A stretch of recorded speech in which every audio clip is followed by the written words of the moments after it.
Hey everyone, I am going to invite John. I thought I'd start first and then invite him because we always have incredible nuggets in the discussions we have right at the start, and you never get to see that, or we never get to record it to create content out of it. So I thought this time I'm gonna go live, which I am, and then I'm going to invite Mr. John Myers from Superbase. I'm just trying to turn the light off. I have the ceiling light on. There we go. And check this out. Today I have. If you've been there, you know how cool it was. That was the very last conference before the world shut down with COVID. It was like end of February 2022. We got speakers flying from everywhere in the world. If the conference was a week later, a lot of speakers would not have been able to fly to Sydney, and the whole thing would have flopped. So that was pretty cool. Probably one of the last international tech conferences before everything shut down. So I'm just going to share a tweet first. Let me do this. I've got to copy the URL. Okay, mute that one. All right. I'm going to do the tweet that I usually do. Bang. Send it. So now the tweet is sent. So let's bring on, my goodness, let's bring on Mr. John Myers from Superbase. I'm copying the link, about to drop it in the chat. Our internal chat, that is.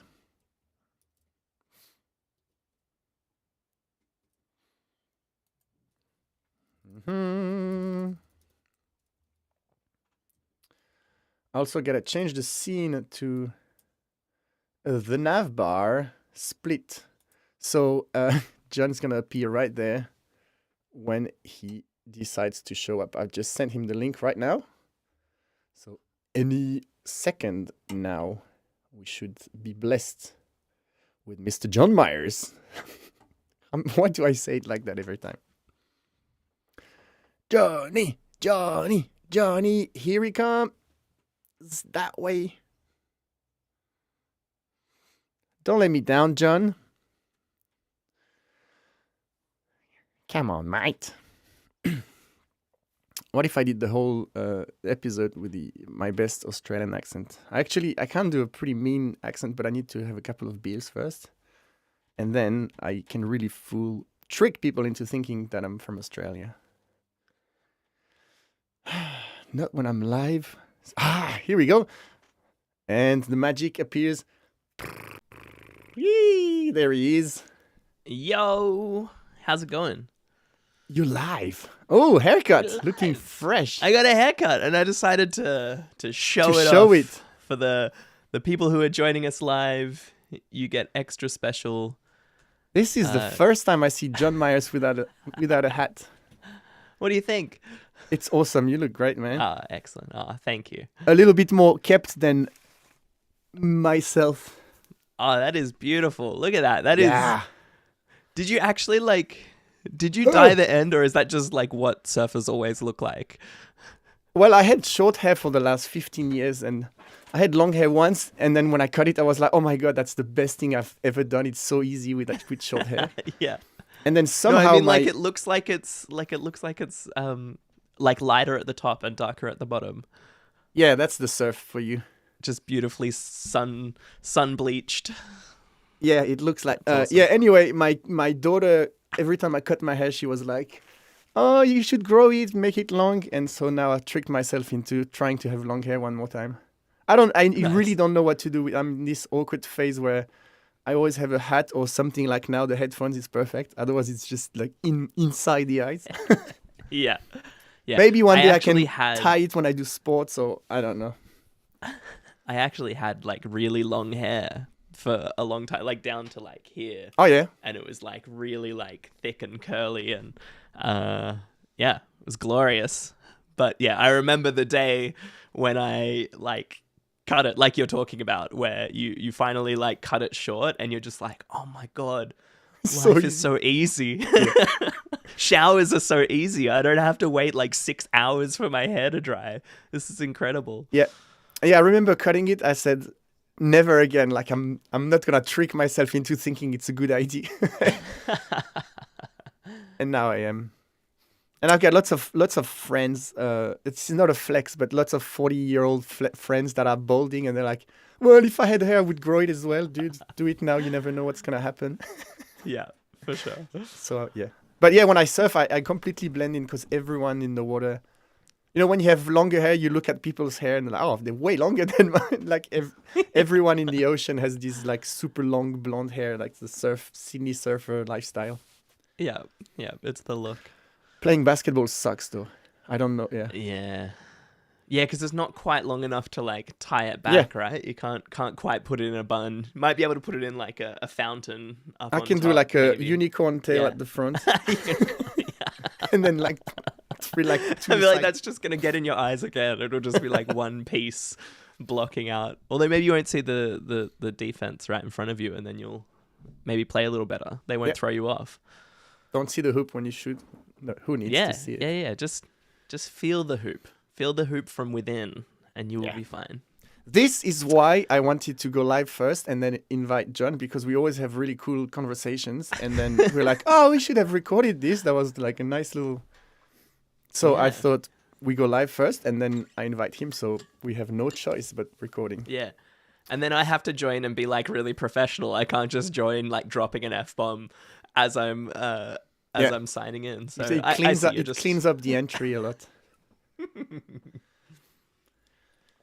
All right. Should we just jump straight into this, Simon? Are we ready to go? Yes. Like I mentioned, we have a window. My kids have other kids' friends at home because it's holiday and it's a mess, but they just left for a couple of hours. So I said, John, let's record straight away. Let's not talk about long hair and short hair. All right. We're going to add synchronized sip of water is an important one, though. There's my water. Okay. I'm ready. You ready to Let's go? go. Yes. Welcome to the Nav Bar. Oh, yeah. Welcome to the Hydration Bar. The Hydro Bar. I need my notes. Not that I really have notes. I have notes. It would be a very productive way to do an episode. Oh, I see what you did here. we are the productivity experts today. We are the productivity pretend experts today. What we wish we would actually do. We could rename. Why can't I move the... Yeah, we can rename this episode to do what we say, not what we do. Yeah. Sort of. Definitely. It's the best practices that we know. Productivity is like parenting. Do as I say, not as I do. Exactly. I am a bad example. You have for the 10th straight week got like a... I sound like I've got a cold. I don't even know if it's a cold anymore, if it's my new normal. It's just the new normal, yeah. Good stuff. I'm doing a backup recording. Simon, are you doing a backup recording? Yes. Thanks for checking. I've pressed the record button. We're gonna go live. We're gonna do it. Well, we are live, but we're gonna do the podcast now. We'll see how we go. Oh, speaking of live, I just want to check if I like to have the comments. God, every time I say the same. Yeah, all right. There's no one. But yeah, I'll keep an eye on the comments, and you can do so as well. All right. Sounds good. All right. I'm ready. Oh, I gotta show. No, I'll show you at the end. I reckon that's a React Conf t-shirt. Oh my the God. Blue shirts. Nailed it. Nailed it. The brand color. Yeah. I got the white one, which is nowhere near as cool as the blue one. It's very envious. All right, let's do this. Welcome to the Nav Bar, a podcast where we help you navigate the web and raise the bar of your content creation. My name is John Myers. I'm a developer advocate from Supabase. And I'm Simon Vrashliotis, a designer, developer, content creator, and official guest Twitterer this week from Sydney, Australia. In this episode, we're going to talk through some of our productivity tips and explain how John and I get so much done, as you can see. Or how we make it look like we get so much done. No, being a developer advocate and just a software engineer, being, I'm sure, any kind of serious career style job, life is just very, very, very busy. And yeah, it's you can't really get all of the things you need to get done. Well, you'll never get all of the things you need to get done. But you need a system around how you can get at least some of those things done. And so today we thought we would talk through how each of us do things, and I'm really excited to hear how they differ, like whether we're similar on the way that we approach things, whether it's different, because we haven't actually discussed either of our processes before this. We just thought, we obviously both think the other one gets lots done and gets more than we do. So how do we trick the system? So I think one of the core ideas behind, like, there are many books. We'll go through some resources at the end, but I guess a big idea about how to keep a productive to-do list is thinking about how do you capture that information. So how do you actually get things into your to-do list? How do you plan to actually get that done? So how do you break down those tasks, or how do you identify what you can actually fit into a day? And then there's kind of the actual doing and completion side of it. So how do you actually work through the process of completing a task? So let's kick it off with capturing. So as I said, capturing is like, how do you get things into the to-do list? So how do you make sure that you don't forget all of the things that you promise other people that you'll get done? So Simon, how do you capture things into your productivity system? I feel like this is the part I'm the best at out of the three steps you've mentioned: capture, and then plan, and then actually do. I'm very good at this capturing stuff and capturing ideas. The major tool that I use for this, and this is what we use internally for this podcast as well, is Notion. So typically it depends on the involvement of an idea. If it's just like thinking of an idea while I'm walking the dog, I literally have a page. I create a new workspace or whatever and just put a bullet list and write some text, like just a list of things. That's like the lowest level idea capturing. Like you want the least friction possible. You don't want to, I have this brilliant idea, I need to quickly create a database with like some fields and some categories, and by the time you create this, it's gone. So I literally put it down as a bullet point, and then I can revisit that later. And if it's a bit more involved, I'll take the example of creating screencasts. Then I like to have a database in Notion where I have like this you can have a template, like a starter template. So instead of starting from a blank page, you can spin off a template that asks you a specific question that can put you into the train of thoughts. So I hate this thing where you stare at a blank canvas, where like designers have that as well in Figma. They have this new artboard and it's a square with nothing. And they're like, come on, ideas, come on, just flow through the screen. So what I do is I try for each screencast I do to have 3 or 4 questions. The first question is like, who is the target audience for this? It kind of helps me. Is that beginners, or is that people that are really good with this technology and they just want to go for an advanced level? It helps me kind of frame the whole pace of the video and the level. Like I choose who's the audience for it. And then the key thing that helped me is like 5 to 7 key notes that this video should hit. So no matter what the delivery and the example and what we do, I got to make sure that I cover these 3 to 5 to 7 points, because they're like very important to cover. So just having like, who's that for? What are 5 to 7 key notes to hit? And then what's an idea for what should a design support have? Like, is there anything that the design should have to be able to demonstrate these points, like bullet points like this? And by spinning off this new template, it kind of forces me it's like a mini framework to think about each idea with a consistent approach. So I'm always like, approach it from the same angle, and then it leads to more consistent screencasts side by side, instead of just starting in a completely new headspace every time. That's my approach. Yeah. This was something that that you introduced me to, is this idea of like templating things and yeah, giving yourself a little bit of a skeleton outline to start from. Yep. And so I found that like I started doing that after we started the Navbar podcast, with all of my to-do list stuff and all of the videos that I've been creating, and the Superbase happy hour and all of those things. That's They cool. all have templates that that get me started. I've found it's a much more productive way to do things. Nice. Yeah. So so I internally, also- internally for this podcast, we have exactly this. We have this. We spin off a new template, and it has this checklist for like lights, record, backup, drink a sip of water, all these things to make sure that we don't actually go live and forget to record or like turn the lights. And then we have like an intro and an outro, and then like the body, which would be the children in a React component, we fill up with our content. But just having that puts you in the rails to just start writing bullet points instead of like every time like yeah, checklist. Let's like just rewrite the same thing. So yeah, that's Yeah. a productivity boost right there. Yeah. And I found it's really good for, like, I keep a track of each week I basically have a to-do list that has some items that recur every single week, like recording this podcast, for example. And so I've created a little template to template out my week, so I can keep a track of each day. And I don't need to think like, oh, today is a Wednesday, so we record the Navbar podcast. It's just already in my to-do list, and then I can just add other items. But back to the capturing side of things, my process is very similar to Simon's, and so I also use Notion.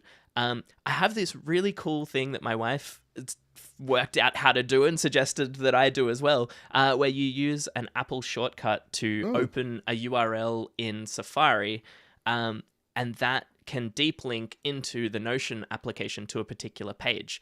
And so I've created like an inbox database in Notion, and then I have a little like you can add Apple shortcuts to your home screen as if they're just apps. And so I have an app on my phone that just says to do, and when I click that, it goes and does the whole thing, deep linking into Notion, and opens up directly into my inbox, which is where I try to capture all of my new to-dos. And so the idea behind that, the idea of having an inbox is I don't need to think about like how big is this task. I don't need to think about like how do I break it down into separate smaller tasks.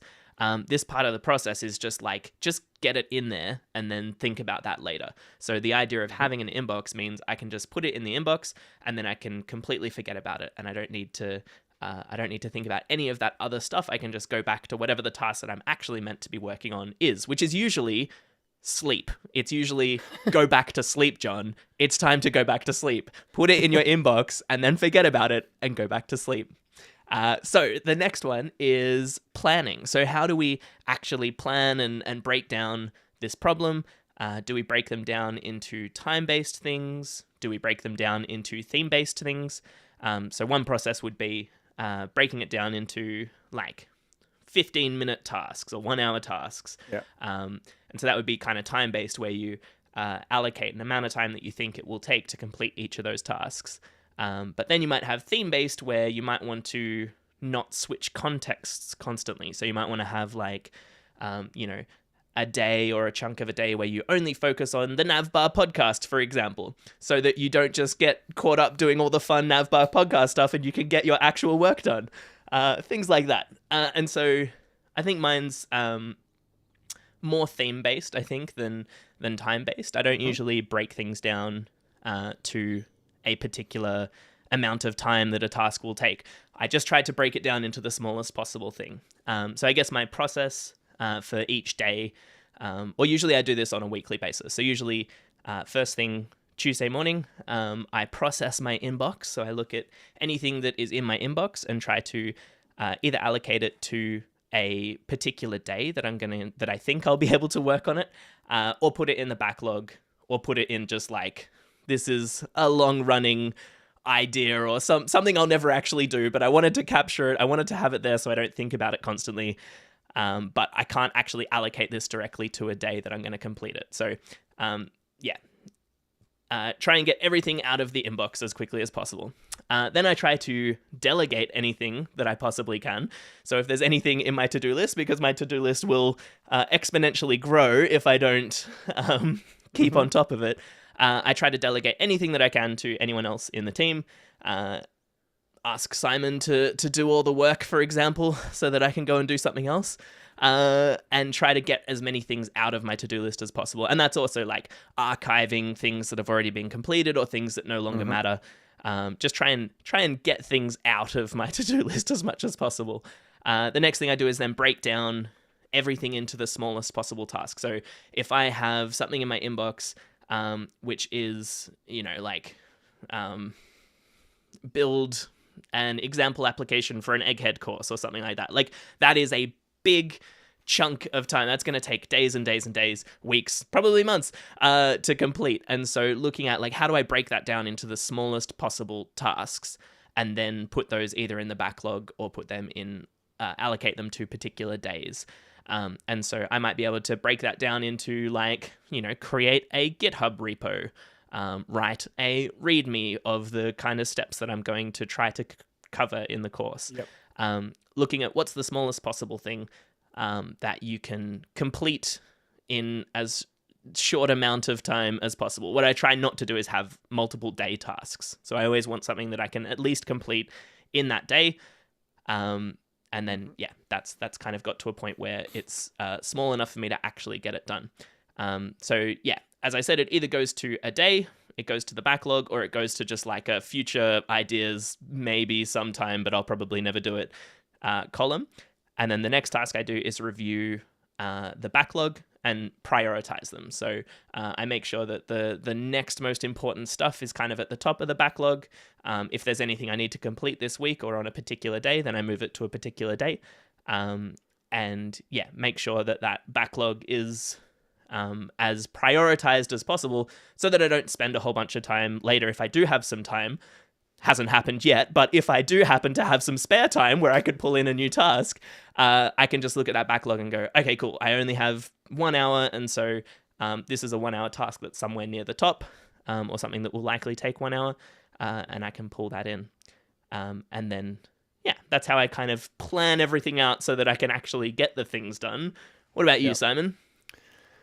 Planning, what is that word, planning? I don't think I've heard it before. No, I'm joking. But I'm not very good at planning.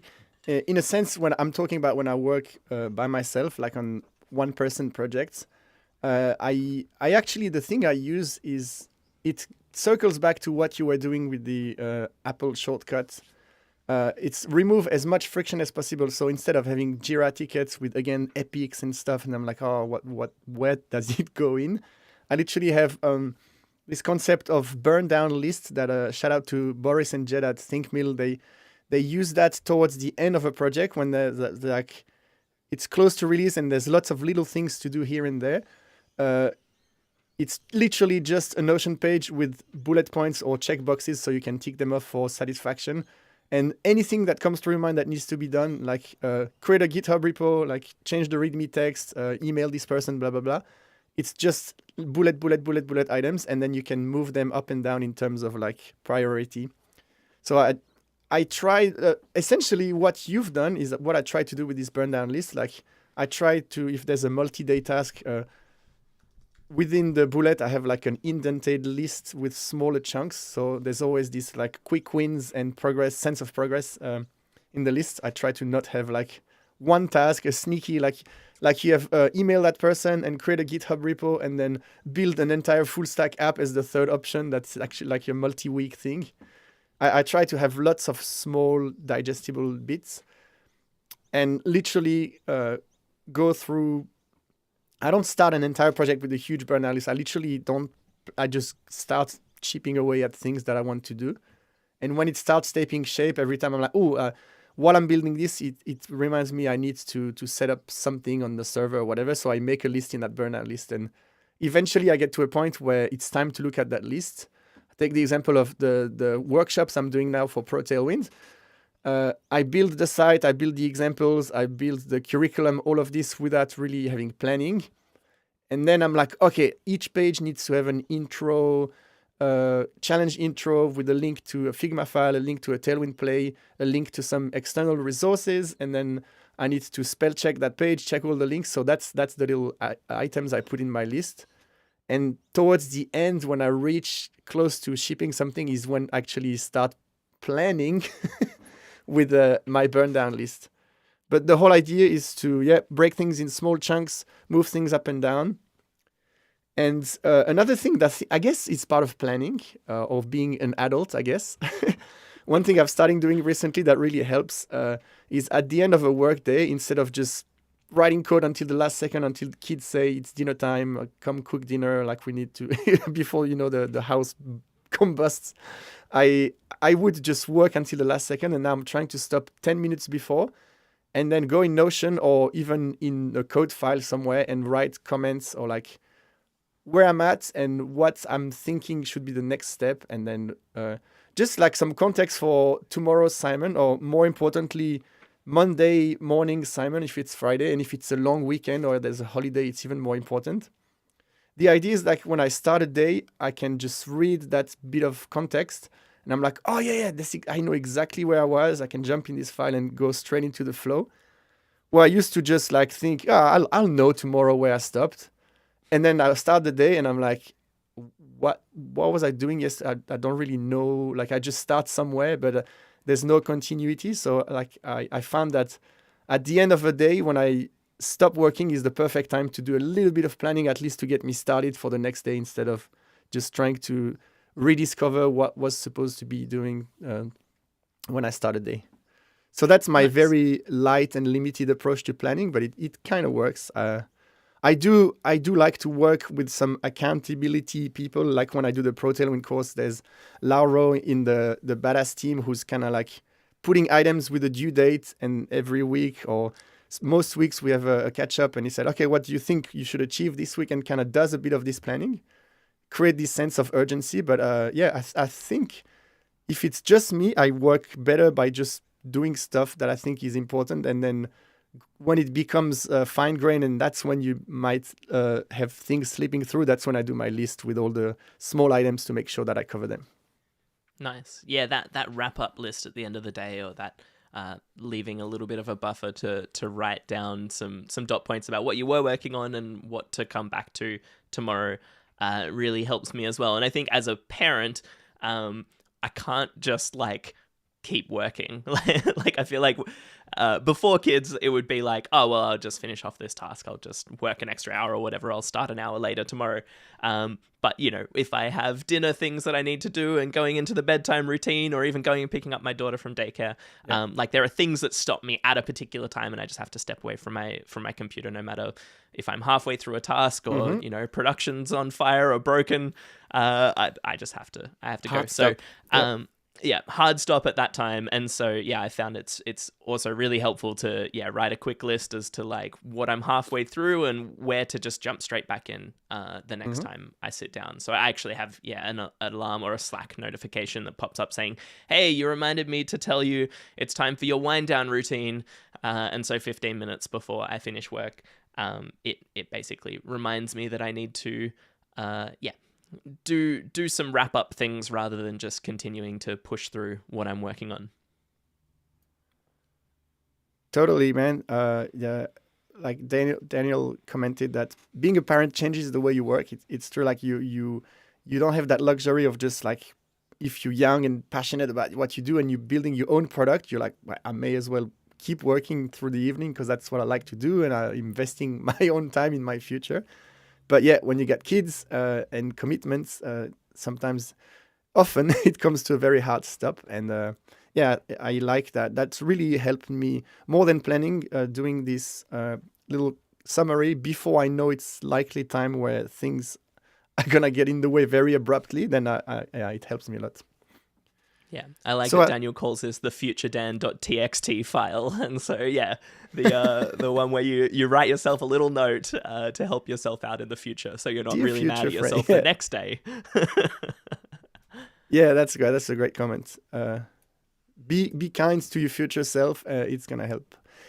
So I think that it covers the second step of the productivity process. We talked about gathering information and capturing it, and then planning it, and now I think we can go into actually getting it done and knowing when it's done, but also how to get it done. I think which if you don't do that part, it's very nice to do all the things before, but the whole idea of the first 2 steps is to be able to go through step 3, right?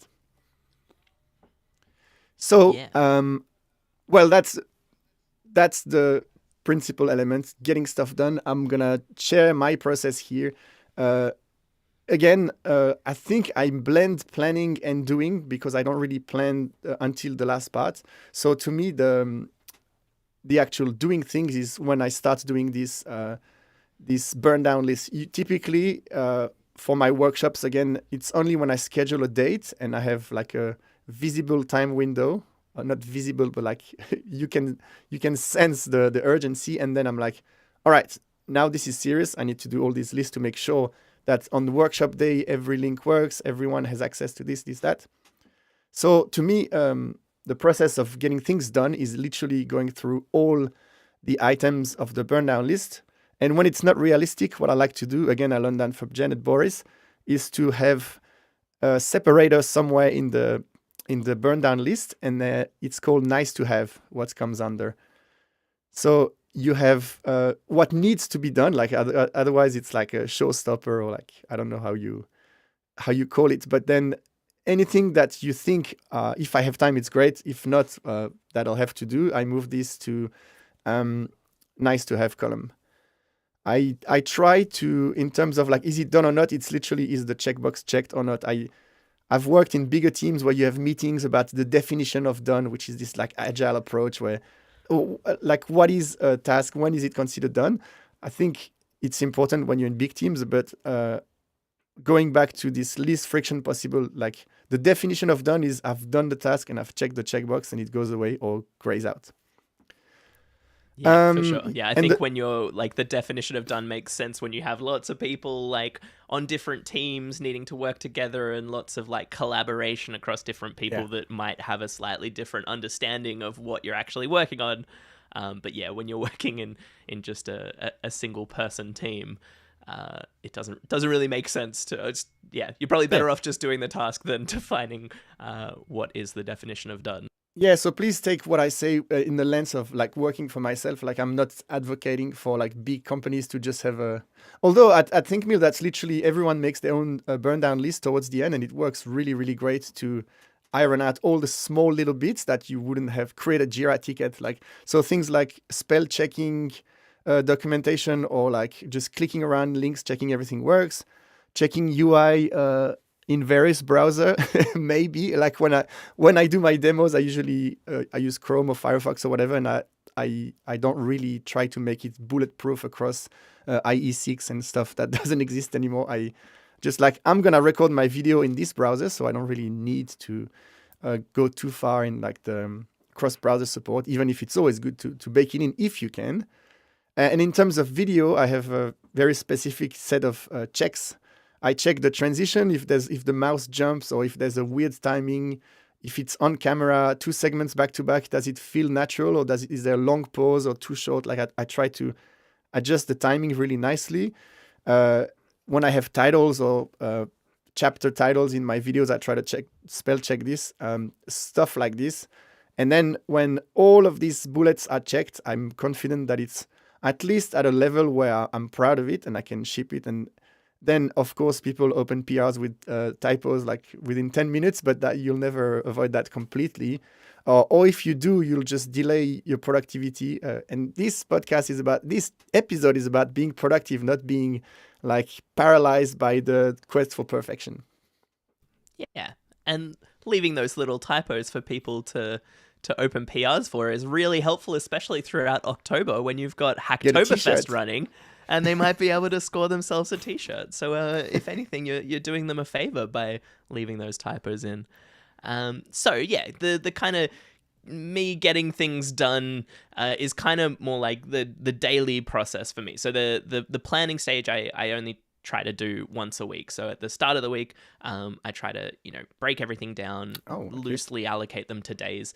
So then the daily process for me is first thing I check that the inbox is empty. So that's something that I do every single day, is try to empty the inbox and make sure that if it is a burning task, that it's gone into a day that I can complete it this week.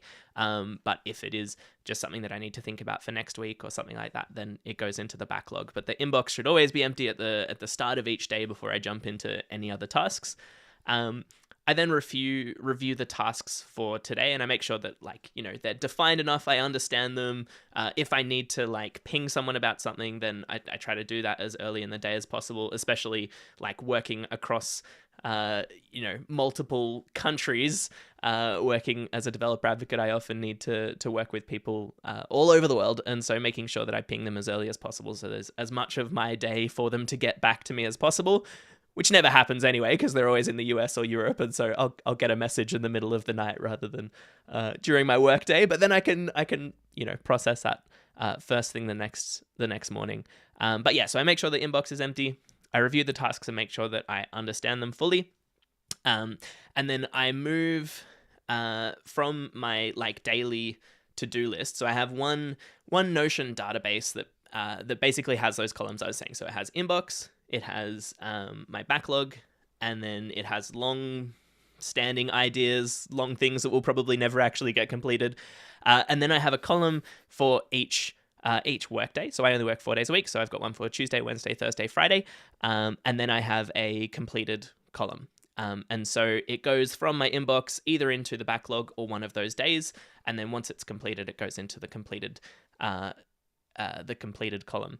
But I find that's a little bit difficult for me to keep a track of, like, what I should be working on at particular times in the day. Yep. I feel like I often have a couple of things that I need to, like, a couple of larger tasks that I need to be chipping away at the same time. And so being able to kind of compartmentalize a task or a couple of tasks into, like, this is what I'm going to focus on for the morning part of the day. And then I know I have some meeting in the afternoon, and then between 3 and 5, I'm going to work on this other thing. Breaking it down into particular times of the day really helps me to focus, not just focus on one task, but be able to, like, stop focusing on that task and focus on a different task that also needs to get done. And so I take it from that Notion board into just like basically a list, like just a Notion page that has the day that I'm currently focusing on, and a collection of times. So that has it broken up between, like, 9 and lunchtime, and then, like, 1 and 3 and 3 and 5. So I kind of have 3 time brackets that I can try and put things into. And I'd say that the biggest tip here is being honest with yourself as to, firstly, how long a task is going to take, but maybe how long you're going to take for lunch. If you are planning to go for a swim or a walk or something over lunch, just be honest that it's not just going to take 40 minutes or an hour. You might be gone for an hour and a half. Or if you need to go and, like, drop your car off at the mechanic, like, just put that in your list. There's no point lying to yourself about how much time you actually have. That's only going to add stress when you don't know, when you think you have more time than you actually do. So yeah, I think that's how I get things done every day. That's kind of my daily process around trying to make sure that I have that I can focus on tasks at the times that I need to focus on them for. And then if anything, like, if I get to the end of that time block and I still haven't finished that task, before moving on to the next task, I either move it into the next day, if it's something that I need to do the next day, or I move the task that I was going to work on in the afternoon to the next day, or if it's not something that I'm going to be able to fit in for this week, then I just put it back into the inbox because I need to process it at the start of next week. Nice. So that's kind of my process around this whole thing. It's become much more strict recently because things have become much more challenging to stay on top of. And I feel like doing more and more weekly recurring things like this and the Supabase happy hour mean that I need to be really strict with the rest of my time so that I can still get other things done. And so I feel like I've really tightened up the process and worked out the bits that don't work for me quite recently based on getting too overwhelmed by my to-do list. Yeah, well, I'm listening to what you're saying, and it feels very cleaned and tightened up and very mature and adult way to go about this, like, compared to What I like is you have like almost like a weekly. You almost operate in your own mini sprints. Like you plan at the start of the week, and then each morning you go through inbox zero before you get stuff done, and it's a very very nice way where I tend to spend a lot of time planning and then a lot of time building and like iterating. But I feel like I would be probably more productive if I segmented it a bit more like you do and have a weekly. Okay, this week I'm planning not just the whole Pro Tailwind 6 month course, but just like this week, what am I doing? Let's plan that, and then yeah.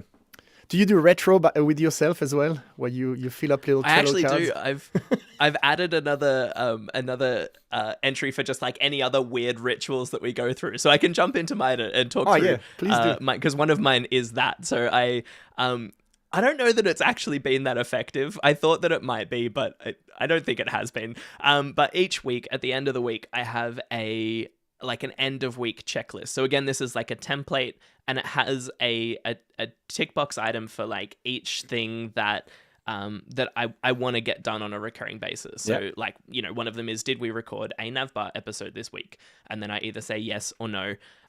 But then I have to give a reason why. And so it's not just why did I not do it, but also why did I do it? So like thinking about trying to be mindful of like what helped me actually do that. And so usually the reason that we record a Navbar podcast every week is that you make me accountable for it. So by doing something with someone else, they're holding you accountable. If you can't make it to that time block, then you're not just not doing it for yourself, but you're also kind of letting someone else down.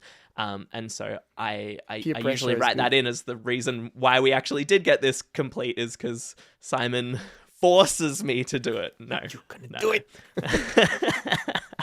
Another thing that I find really helpful, and really like gets to me over time, is when I just have heaps and heaps of tabs open. I'm terrible with tabs. I always I use Firefox, but I just have I have a couple of pinned tabs for the things that like I need to jump back to constantly, like Twitter and YouTube, stuff like that. But then just anything that like someone mentions in Slack that I'm like, oh yeah, I'll read that later, or like when I'm like trying to solve a problem and I'm just like opening tab after tab after tab of Stack Overflow answers, I never think, hey, I should close all of those tabs. And so it always just ends up this like really like overwhelming side scrolling, like just infinite amount of tabs that are open. And that tends to stress me out like at the end of the month or so, like when I realize that this has got way out of hand and I need to like literally allocate some time to clean it up. So I would say one of my like one of my tips for myself for the future that I need to improve on is definitely like closing tabs so my browser doesn't feel so overwhelming. And I think that is similar with like my desktop and also my downloads folder. I put things there constantly just throughout my daily processes. And so usually by the end of the month, I have a look at that and go, oh my God, I have so many things on my desktop. This is awful. This is so unprofessional. And so then I go through a nice cleaning process to make sure that my desktop and downloads folders and my open browser tabs are as clean as they possibly can be. What about you, Simon? What are some weird rituals or things that you need to make sure you keep in mind?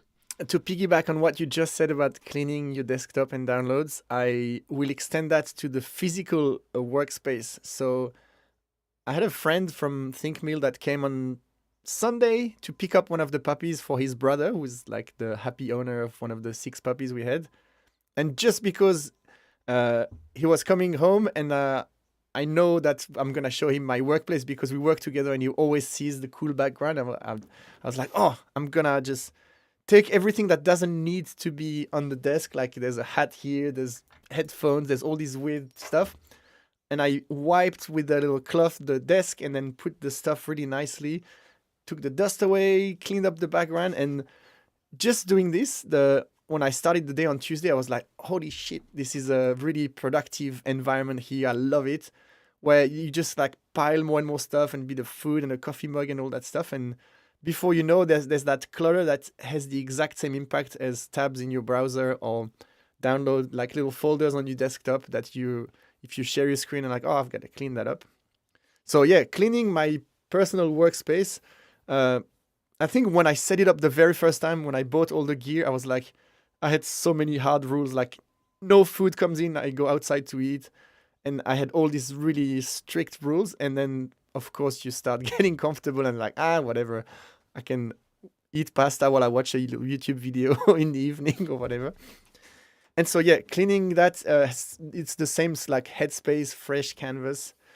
The tabs, while you were talking about closing tabs, I just looked to my other monitor and I'm looking at least 50 tabs are in this one Chrome window. And I don't know if it happens to you, but sometimes you close all your tabs and you feel good. And when you close the last one, there's the Z index below another window with another 50 tabs that was hiding behind. Maybe an incognito one because you were testing the locked out version, which is also 50 tabs. So you discover all these layers. Does it happen to you? Actually, something really cool. I don't think I've ever actually got to the point where I've closed every tab. I feel like there are still some tabs that I'm like, it has to be open. I need these ones. They have to be there. But yeah, it would be a nice feeling to actually close all of them. Just getting it down to the point where I don't have to horizontally scroll anymore in my tab bar. That's definitely good enough for me. That makes me feel like, cool, I can see everything. I feel on top of this. Yeah. I can handle another week of work. But something that was really cool recently that I saw. I've been really excited about this Arc browser that Scott Tolinsky keeps talking about so fondly on the Syntax podcast. Yeah, and I've added my name to the waitlist. It still hasn't come off, but one of the very exciting things that he mentioned they did a recent episode of Syntax on the Arc browser and had the I guess. I haven't heard that one, but I saw it pop in my list. Yeah, right. One of the really cool things that they mentioned in that episode is that you can set your tabs to have essentially like a timeout. So you can say like, keep this tab open for 7 days or whatever. And then just close it. And you wouldn't actually think about it. You'd never try and go back to those tabs. You feel like you have this like security blanket that they're there. You want them to be there. But if they're just automatically being closed because you don't actually look at them, it's just like automatically cleaning up your stuff for you. And if you are like, if you go back to that tab and make it active again and you're actually like using the tab, then obviously that timeout resets.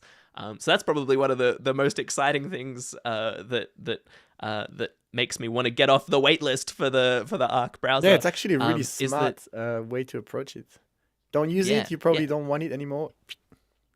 Yeah, that's right. And it just like it takes like I need to actively have a process where I go and close all of this stuff that's just sitting there open that I haven't looked at for over a week. Yeah, it can just automatically do that for me, so I don't need to think about it at all. So I just need to keep... Although then maybe I'll go through this crazy process of like making sure I go and click all of the tabs and make sure they're active because I need to keep them there. But we'll see. Yeah, that's great. Another thing that I do, a weird little technique to trick myself into productivity. I think it's quite obvious by now. I'm not the most thorough planner and like strict, organized work life. So what I like to do is commit publicly to doing something. Like when I announced my Pro Tailwind workshop, I'm like, there's no going back now. The tickets are open. I've told people. Just like when we go live, I tweet the live link. Now, okay, we got to start recording. And I also try to do it not necessarily on Twitter, but like even within the team, or say to a friend, hey, I'm going to do this by Christmas. I'm going to have done this. And I'm just trying to kind of create this accountability from someone else, even if they're not going to check up necessarily and say, hey, how you tracking and stuff, but just the feeling that I'm going to let people down because I've promised something kind of helps me. So it's kind of like this self-inflicted sense of urgency or pressure, time pressure. Like scheduling a workshop where people pay hundreds of dollars is kind of like full on. But sometimes there's a bit less involved ways like you did. I'm going to do a series of live streams building the Navbar website. And then you're like, I said it and people kind of get excited. So I may as well follow through. To be completely honest, have been struggling a lot with productivity. Basically, since the first homeschooling lockdown in Australia, I know you're in Melbourne and it was way longer in Melbourne. Like everyone in Australia almost had to go through almost 6 months of like stay at home strict, don't leave your house for more than 5 kilometers. And if you have kids that are in school age, it's like absolute chaos. And my wife is a teacher, so she would be teaching on Zoom really like with headphones or speaking really loud. And then at the same time trying to help the kids. And I feel like, to be honest, this led me to burn out really hard, and I've never really completely recovered.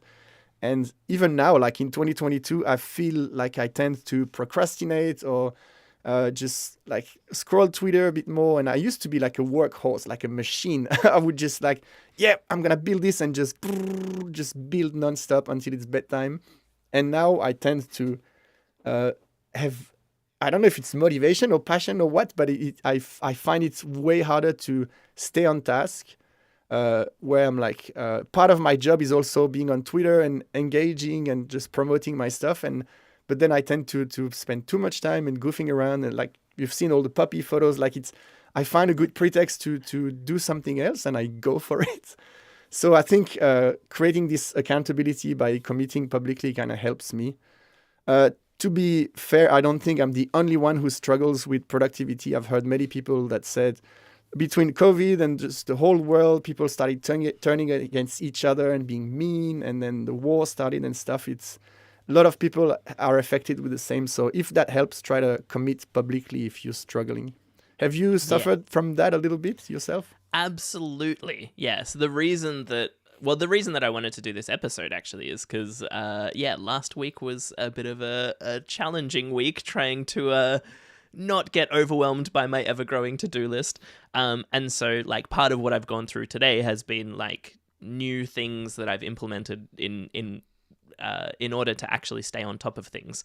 And so, yeah, like, me saying this is my rock-solid process for going through this stuff, this is only because I'm struggling so much to actually stay on top of all of the things. And yeah, likewise, I think 2020 is probably a very good marker for when things changed quite drastically. And so, I went to working from home full time. That was actually when we had our first daughter. So that was when we became parents as well. And so being parents and then a pandemic and working from home with little kids, it's not quite. I don't think it's quite like we were quite fortunate in the time frame that we happened to be locked down in. My daughter wasn't yet going to daycare, so we didn't have to like pull her out of, or she, it wasn't like she was home when she would have not been home.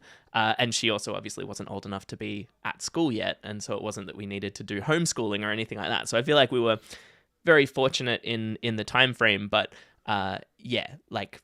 transitioning to full-time working from home, as well as, full-time being a parent and still trying to remain productive enough at work, has definitely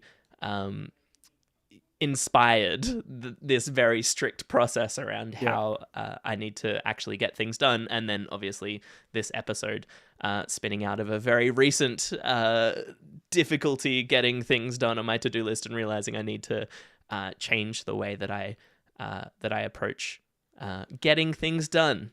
I'm sorry to hear that, but I'm also glad to hear this is not just me. It's been 2 years and I'm still like, hey, when is the wheel gonna start spinning again? Where I'm like, all I want to do is progress on this project. Like it's my own project and I'm passionate about it and I want to see it through. And still I'm like, so many other things. Yeah. A good tip from Daniel. It's a long comment, so I don't know how it's gonna format, but basically he suggests to take a nap, and you always see that a GIF where people say like that feeling when you have so many things to do that you take a nap instead, and you see the person face planted on the couch with the shoes on, just like passing out. And sometimes it's actually like it's the best thing to do. If I scroll it this way, he mentioned like spending more than 45 minutes on a task with zero progress. That's probably a good signal that, hey, you could have slept 30 minutes and then taken 15 minutes to just put some water on your face, refresh, drink some water, and then get back to it, instead of just like... and I have these phases where I'm conscious, like I look at the clock and it's 2:30, and I'm like, I'm a bit fried, and then I try to do stuff, but I don't really... I just switch between Notion and the code and the browser, and I'm not really doing anything. And then it's 3:30 and I spend an hour and I'm like, this could have been an hour going for a walk where the idea for the next thing would have sparked, and then I would have put it in my Notion thing and sense of accomplishment, and then come back and achieve the thing. And taking a Yeah, I step think back. Yep. going for a walk and getting some fresh air, getting the blood pumping, is definitely one that helps me. I find that like if I'm listening to a podcast or something, then it's like it distracts my mind and I'm not as creative. And so I find if I'm like trying to solve a problem and I'm just like I can't work this out. Going for a walk and not having something distract you, like just looking around at the trees and just getting some nice fresh air and enjoying the sunshine, I feel like I'm much more appreciative of the exercise and the fresh air, but then also tend to actually come up with a solution to Yeah. a problem. But also, it might be a good idea to put on a podcast and distract your mind if it's just too active and you're constantly stressing about the same thing. Then a podcast can also be used to just be like I often listen to podcasts when I'm going to sleep because it's like, all right, time to shut up, brain, time to stop, and focusing on like a conversation that other people are having tends to stop my brain from going around in these cycles so much. Yeah, it's very true. Like whatever space you give to your brain, that's why when you shower or typically place where you're not going to have a device or screen or anything, this is when the thoughts come. And well, I almost always make the mistake. I don't know if it's a mistake, but I always walk with a podcast. I almost like if I'm gonna take the dogs for a walk and my little AirPods don't have battery, I'm like, oh, I need to find some way to have stuff in my ears. But this is why I love surfing so much, because when you go surfing, there's no device whatsoever. Although, like, I even consider like the Apple Watch has like this waterproof stuff, and I'm like, the last thing I want to do is check Twitter while I'm surfing. Like, hell no. But yeah, also surfing is something about being in the present moment. Like you have to focus on what's coming ahead of you. Like if there's a big wave, you have to paddle really quickly towards it to be able to go under it before it breaks on your face. Otherwise, it just cleans you up and drags you like forever. And you kind of have to make these real-time decisions. So you create this empty space. Your brain cannot think of Webpack versus Vite or whatever. And then eventually when you sit on your board, because there's also a lot of waiting time, that your brain immediately is like, you see the light of like, oh my God, that thing that I couldn't be creative for like weeks. Suddenly you have the whole, it just comes to you because you created that, the mix of headspace and also physical activity that gets the blood pumping. You create that perfect environment for, I know when I jump back in the car and I'm like, oh my God, I'm so pumped. I'm driving home and I'm going to get all this stuff done.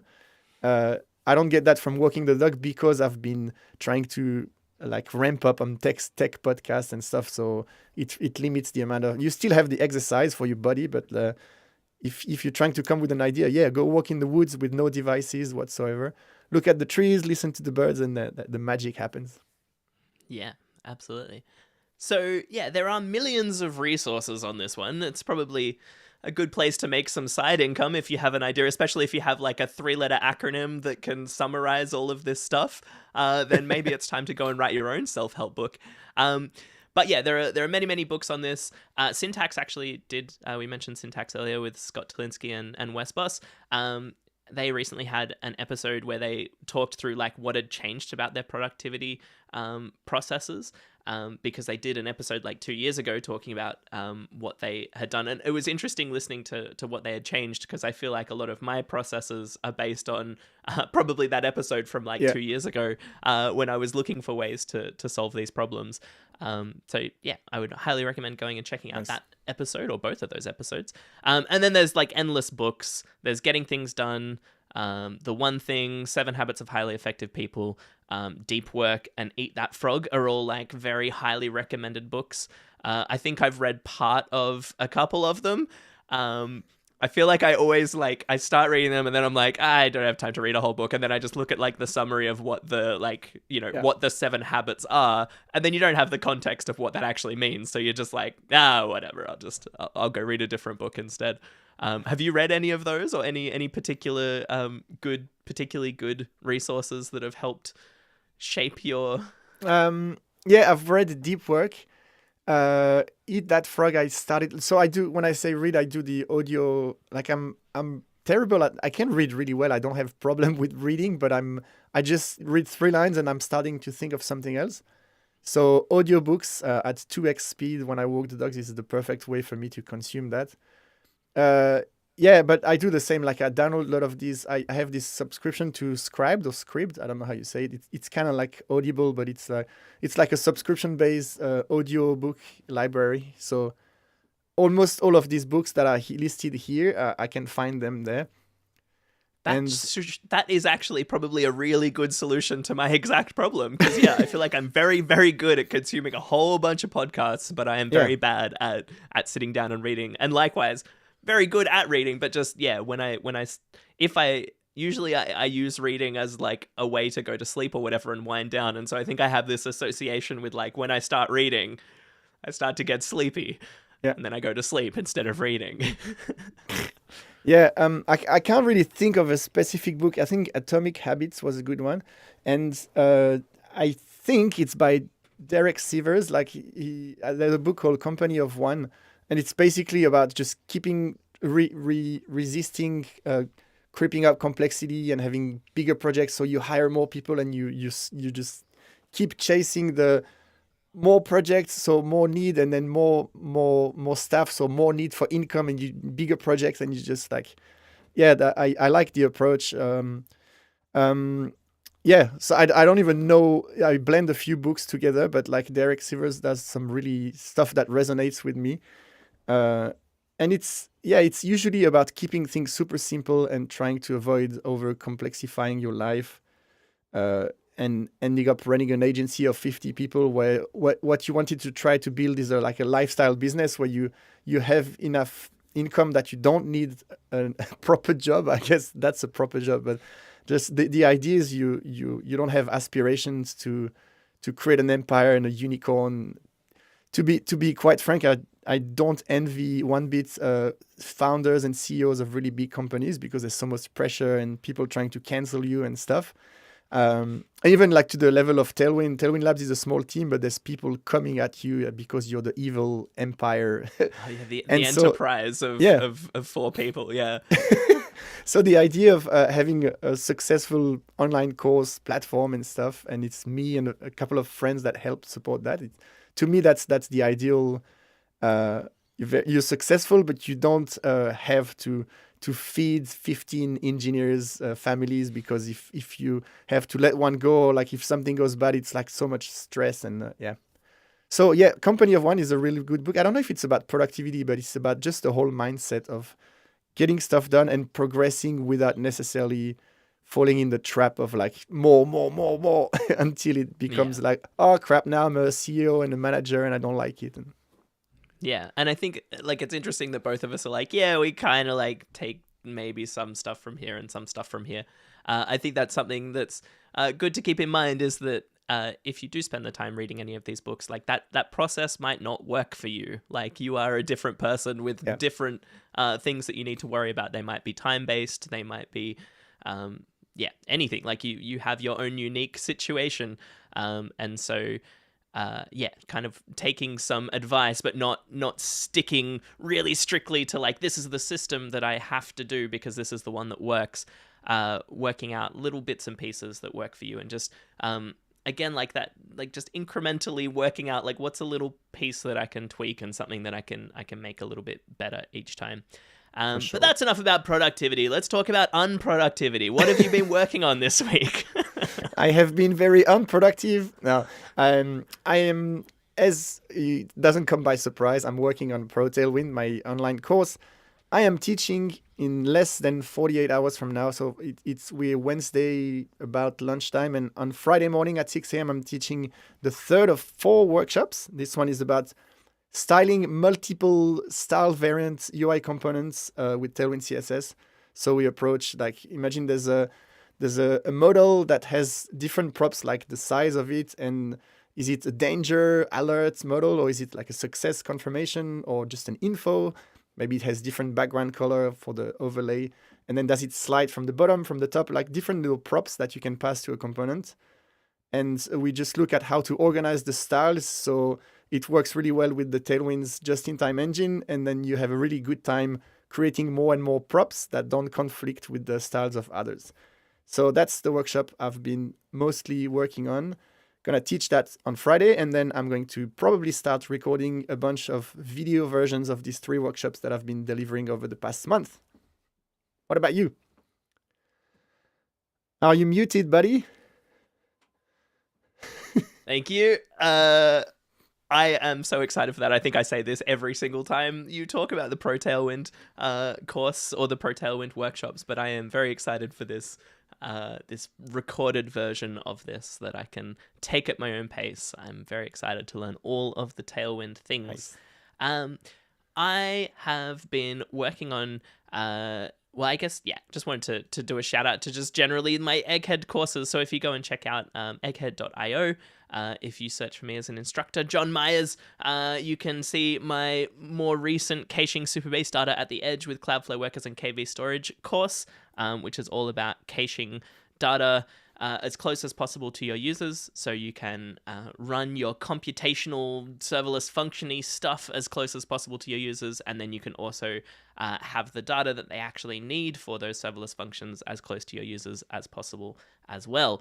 And so, yeah, recommend you check that out, and I will be re-recording my SAS course soon, because there are just so many cool new things that have been released in Supabase that actually simplify that course quite a lot. And so I'm looking forward to putting that together with all of the new things. This is one of the cool things, but also one of the difficulties of being a developer advocate at a startup is that things just change so quickly. And so like every time I finish a course, it's usually out of date, or there's like the way that the course does something will still work, but there's like maybe a slightly better way that you can do it, or a slight tweak that's happened. Yep. So I'm looking forward to spending some time re-recording that one.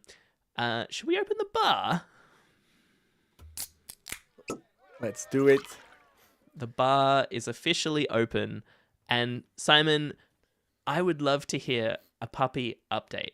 I feel like the last couple of episodes, we haven't had any updates on what's been happening with the pup. So where are we at with Puppy Watch 2022? I think last episode that we recorded was the pinnacle of chaos, because the puppies were like a few days away from leaving to their home, so they were grown up to the point where they can run everywhere, jump on things, bark, bite, fight. Like puppies, when they're born, they're just completely, well, they whine a bit, but they're just there and they sleep and their eyes are closed. And then they start very slowly crawling, and it's all fun and games until they can start climbing the door and like doing things. And by the time, so to be clear, they have all but one have left the house now. Which is why I said it was the peak of chaos last week. Yeah, they were in full form, ready to embrace a life without their mom and like fully functional. But the house was absolutely crazy as a result. And then on Saturday, Sunday, and Monday, different people came to pick up their puppies that we kind of arranged that they would take.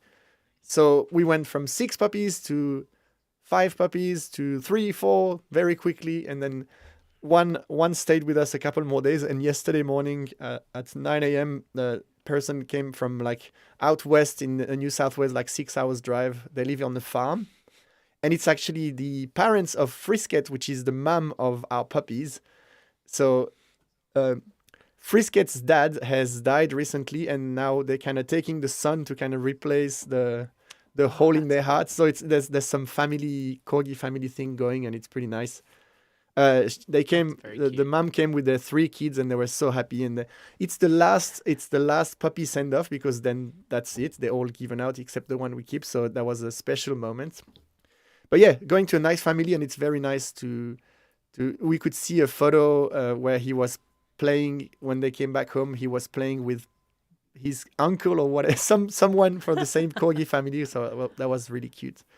But yeah, we have one corgi left, which we keep for good. He's called T-Rex because he's got a little T on the neck and little T-Rex hands.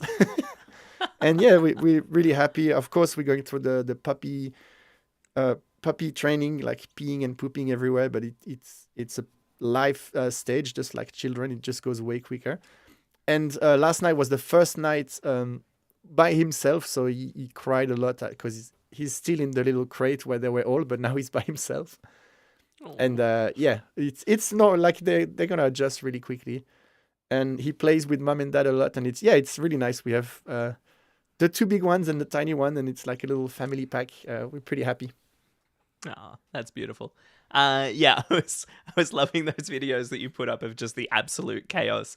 Um, it was great just watching like yeah, they were so peaceful and just like kind of like starting to walk, and then like lots of videos Bang. of them like bounding around outside, like running and excited, and then just a video of them just like battling it out. Like they would one would be attacking one, and then someone would come and like bite on the other one, and then From they'd behind. turn around and start attacking that one. It was just looked like absolute chaos, just like a big like WWE like free for all in the ring. Exactly. There was no rule. Like it just turn around and swing at whatever comes past. And Very, very cute. So do you think you will do it again? Do you think you'll have another litter of puppies on the way? probably. The thing was like it's a once in a lifetime thing. We're gonna do it and then de-sex them, and it's like a life experience. And then within the first week, two of the little runs died. One I was like, as you know, very close to and trying to feed for a whole week. And then I was like, definitely not doing this again. It's too much. But then you kind of come on the other side and you have all the absolute wonderful things. Like I realized for the past 8 weeks, I never worried about little problems in my life that are not problems, but I kind of like make them a problems by like I have headspace to think of this like a financial worry or this or that. And then having these puppies just brought me and my family back to like simple things in like the values of like being happy and being around pets and just playing and stuff. And I was like, man, this is life. Like stressing out about meaningful stuff is not life. It's like what as adults we kind of end up like obsessing about. But yeah, it just created so much happiness and a simple lifeness that we were like, let's do it again. Let's even maybe move to a farm where we can actually like have keep a few more and then have like more like like it's a really nice lifestyle. And it just brings so much joy to. And then when you share the videos, people are just like, oh my god. Like I just really enjoyed the process. And the kids know that if we're still in Sydney and we do it again, we're not gonna keep another one. Like the trap is to like every time we keep one, because then you end up like the crazy cat lady with like 27 corgis. So yeah, I think we're gonna do it. Maybe it can happen every 6 months based on the cycle of the mom. But because this 6 month cycle is already like chunked into from the time she was pregnant and born, so it would be like in a couple of months. So it's probably a bit too early because the mom went through hell and back. So Yeah. probably in a year or so, like the next thing. Nice. Yes, we'll do it again. Well, yeah. Awesome. That is good to hear. Maybe it's time for us to start thinking about a corgi down here in Melbourne. So I tell you what, no. the waiting list for the next batch, because I said very early, hey, I can see out the garden, my puppies on top of each other. I feel like we might have some puppies in a few months. And most people, even just at Think Mill, I said like early bird, like if you want, like tell me now, because there's gonna be lots of people interested. And a lot of people are like, oh, I don't know. And then as soon as they were all taken, they were like, oh, is there one left? Oh, if there's another one, tell me, please. And I feel like the next time, and because of the propaganda I've done on Twitter, and my wife does the same on Instagram, and I'm like, the minute we say we're having puppies, there's gonna be like a wait list and like all that stuff. So we should almost start mass production, like maybe keep 3 girls, 3 boys, and start the whole breeding stuff to satisfy everyone. Nice. Well, yeah, this week or over the last little while, we have been building a like external room, actually similar to this external room, but a little bit bigger, as like a rumpus room. So we took where our carport was, and we took down the very unsafe carport that we would have to rebuild anyway. And so we're just rebuilding it as like a rumpus room. Which then means we can move all of the stuff out of our son's room so that it can actually be his bedroom, because we're losing all of the rooms in the house. And as part of this, we've needed to get like windows and doors and things like that.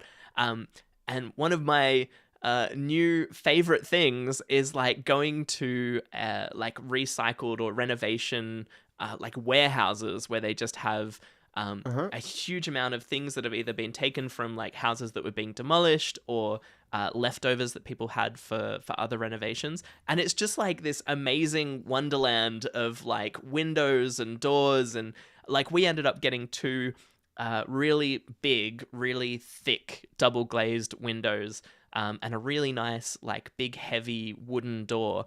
Nice. For like a fraction of the price that you would pay to have that made. And it's all recycled, so you're not like making something unnecessarily. Landfill, So I would recommend if you're looking to do anything or like fix a door that's broken in your house or looking at getting a window installed or anything like that, go and check out whether there is a renovations or recycled place around you that you could go and find something that already has so much life and character. I didn't even know that was a concept. It's like kind of like a garage sale for like like house foundation stuff. Imagine cool. like a garage sale, but just like a massive, like an airport hangar worth of just like doors and like heaps of like beautiful like LED light windows and stuff, like the ones that have like very cool. Salvage yards, it's called. There's a site called the Junk Map, and there's 40 of them in Sydney, and I had no idea that was a thing. Yeah. 40 places in Sydney. Yeah. Very cool. But yeah, like they had like letterboxes and just like door handles and numbers that you put on your letterbox out the front. Is very cool. Highly recommend. Nice. But I think that's it for us for this week. So thank you so much for tuning in once again. And my name is John Myers. You can find me at johnmyers_io on Twitter. And I'm Simon. You can find me at Simon Swiss on Twitter. Hope you enjoy the short but became long episode as it tends to. If you liked it, tell your friends. Let us a review. If you figure out where to put a review, I'm not sure where. And subscribe and smash that like button and all. And we will see you next week. See you later. Bye.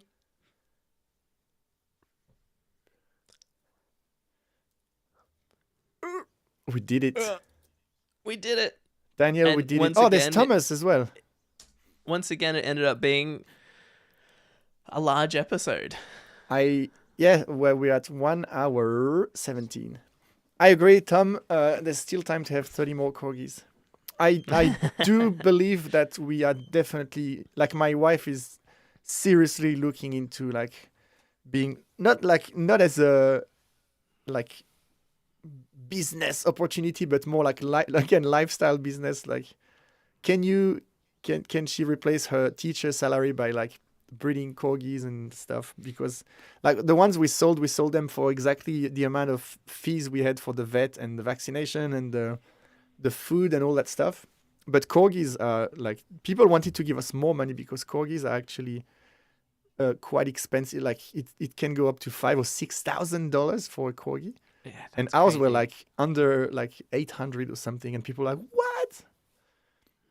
But yeah, I don't want to enter this world where actual breeders start trying to cancel you because there's an art to breeding and stuff, and we didn't do anything bad, but yeah, I'm sure like there's probably pros and like do's and don'ts in the world of breeders, and it's just like any job. Like if anyone tries to do it without really knowing but we're not breeding for like beauty contests and stuff, because there's a slice of the corgi world which is like elite beauty competition, and they like look at the markings around if it's a perfect shape, symmetrical, they breed this one with another one that has different traits and try to, after 6 generations, nail the absolute perfect marking, where we're just like, we have a boy, a girl, they're the same like cardigan corgi.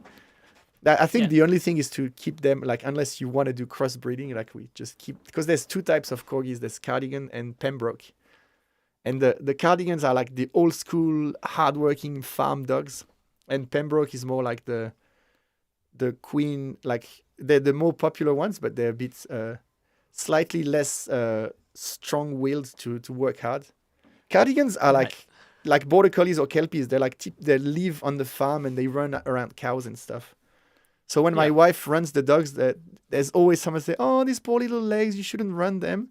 And she's like, first she was explaining to them, "No, no, you don't get it. They're actually cattle dogs." And now she's just like, whatever, just ignores because every day she gets the same comment about, "Oh, you're gonna break his little legs." Right. Yeah, they're tough, grunty little turds, and they like to bark and nip and all.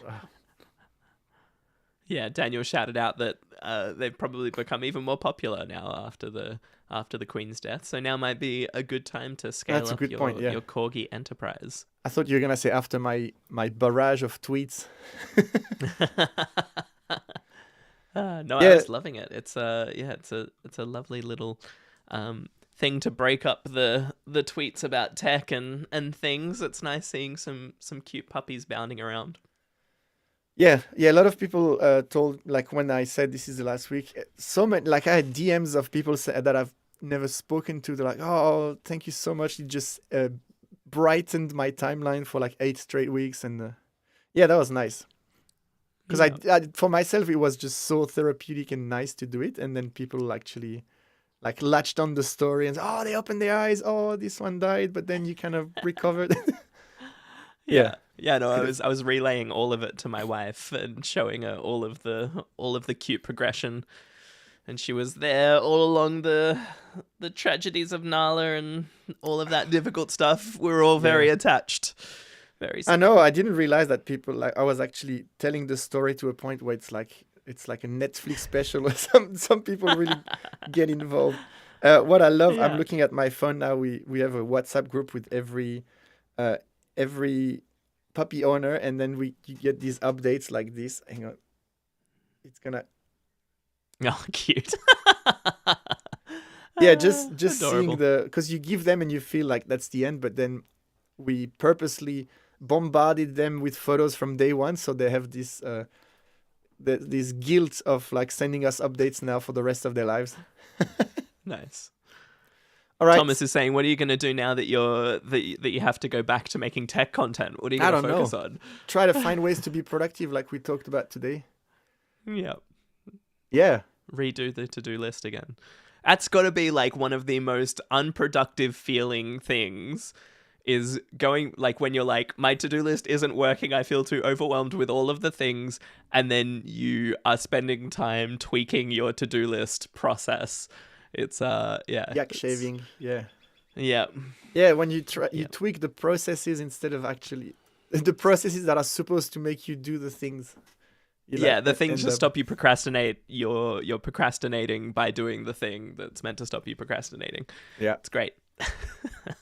yeah. No, I think. But I feel like I have a good process. I feel like this Sounds new good. Yeah. process is totally working for me.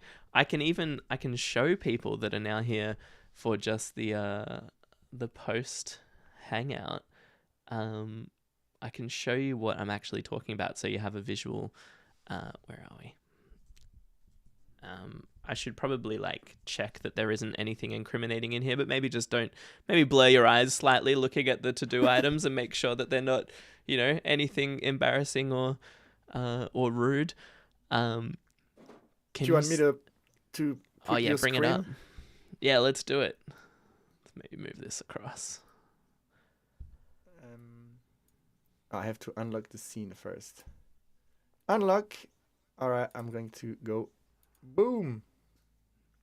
So we have inbox ideas, so these like the long form things, and then just like tweet things because I need to always remember to write lots of tweets and things, and and then I've got the backlog of all of the things that I'll never actually do that I should do, like cancel G Suite. Cancel the things that are charging you monthly that you don't actually use would probably be a good idea. And then we've got Tuesday, Wednesday, Thursday, Friday, and then complete. But the thing that wasn't working for me here was like the time-based stuff, and not really knowing like what in this list I should be working on. Yeah. And so then I made this awesome. So each time I am like starting a new week, I can click this templated button like we were talking about in the episode that goes and creates this template. I can then say, this is the week starting, like let's say just 5th of October or whatever. This has an embedded thing of just my days. So the things that I'm planning to do Tuesday, Wednesday, Thursday, Friday. Yeah. And then I have these just like lists for each day for things that I want to work on. And so we have the Navbar podcast here, so I can say we've done that, and then I can reference back to the things that I'm meant to do on those particular days, and actually fill in like times for the things that I'm going to do. Sweet. So it's very complicated, but it's working for me currently. That is great. Oh, we have an extra guest now. There we go. There Doing we it go. live. Yeah. Yeah, thanks for showing. Yeah. It's fun. So yeah, that's it. We've recorded a really short episode in 1 hour and 20 minutes. We need to get better at the short episodes. So for the people that are hanging out, Daniel and Thomas, we were planning on like just smashing through 2 episodes today. We got to get back on top of having like a backlog of episodes that we can drip feed out each week. And again, we failed by recording another long, meaty episode. I think it's not too bad, but then we're like if you add like the open bar and stuff, it just like. Yeah. But yeah, I think that was a really good episode, and we open up at the end towards the struggles, which is kind of nice. No, I think that's good. Yeah. And we can probably do the super bass one next week. I just because it's where you work, like I want it to be a really like polished episode. So if my my wife and kids and their 2 friends that together create havoc, like I don't want these episodes to be like a constant barking and screaming and stuff. So, and then we say every week, we can tighten it up and make it short, and then do the another one, and then see what happens. Yeah, for sure. All right. I think that's about it. We should go back to the other things that we need to do. And yeah, Daniel's saying that we should, that to-do, showing off the to-do process is its own little mini Navbar episode. Snack bar. Yeah, well, that's how Scott and Wes ended up doing like the hasty treats and now the supper, like they're like branching off into these. I admire, like they do 3 a week now, which is, I think they record everything on Monday. Like it's what we do on Wednesday is actually close to that. We could say, oh, let's do a short one, a long one, and then have a guest, and then you have that productivity. But shout outs to Wes and Scott that we just slowly but surely creep and steal all the ideas and style and blueprint out. No, we're not doing this. I think we have our own uniqueness. Yeah, like we live actually streaming. something that I didn't address in the live streaming that I did. I don't know how much it was visible, but anyone looking closely may have seen. Actually, all right, I'll share my screen one more time for the people hanging out. I wanted to show you. I know how to do it now. All right, solo with picture in picture. Bang! Are we both? There we go. Not just you. If you were very like paying close attention. Oh no, this is the wrong one. This is over here. All right. If you're paying close attention, you may have seen that there's this this logo as our like navbar. So this is our navbar like workspace, and it's under something called syntax.au because this was like a joke that I was saying like when I was trying to convince Simon that we should do the podcast. I was like, yeah, it'll just be like we could follow like a similar process to Syntax, and we made a joke that like we could just ask Wes and Scott if we can make it syntax.au, and then I made this stupid logo of like Can you zoom in a bit? Because there's that top right thing. Yeah. Let's see if I can do this. Pinch and zoom. Yeah.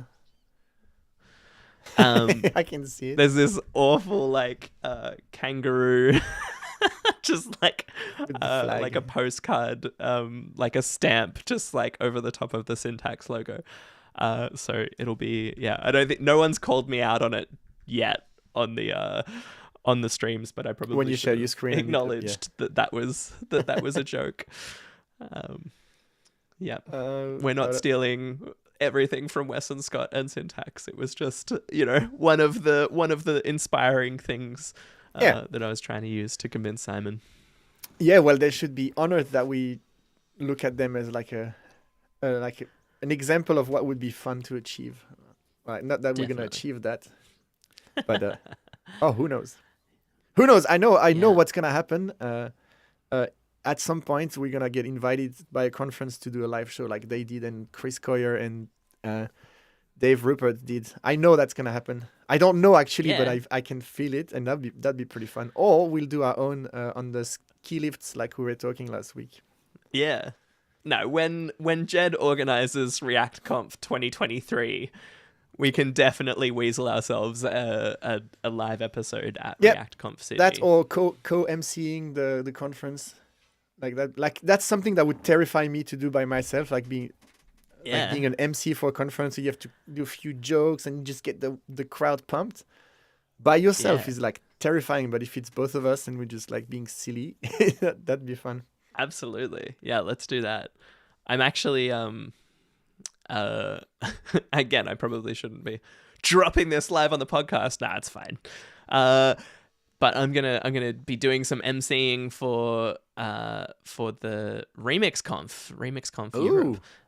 But it'll be like remote emceeing, so it'll be like a little bit less stressful. But yeah, I would also feel quite it would definitely be pushing me outside of my comfort zone, standing on stage, doing live emceeing for a conference. So let's do it. Let's do it together.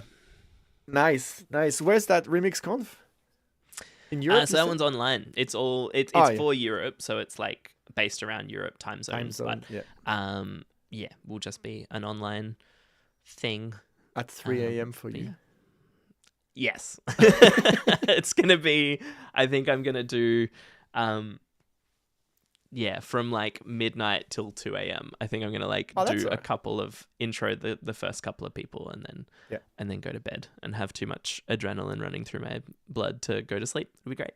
You'll be putting some notes in your Notion thing. That's right. Yeah, just filling up the inbox. Cool, man. All right. Thanks everyone for sticking around.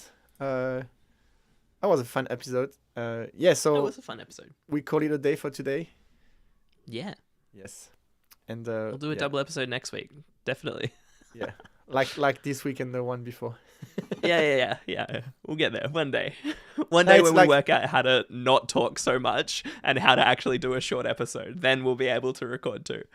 Yeah. Just for me, managing to do one episode on each week of the school holiday was like quite a feat because I was really first like I remember I reached out to you and I was like, oh, I don't think we can postpone because we actually have to publish today's recording today to continue the weekly schedule. And pulling off last week. Last week was a bit crazy. This week, the family left for a couple of hours, so that works. Sorry, I'm pretty happy. And then it's back to no puppies and no kids. They're all in school, so I have no more excuses to procrastinate. So next week we're definitely going to get two recorded. Yeah. Absolutely. And we're going to start talking about guests to have on the show and stuff. Yeah, that'll be fun.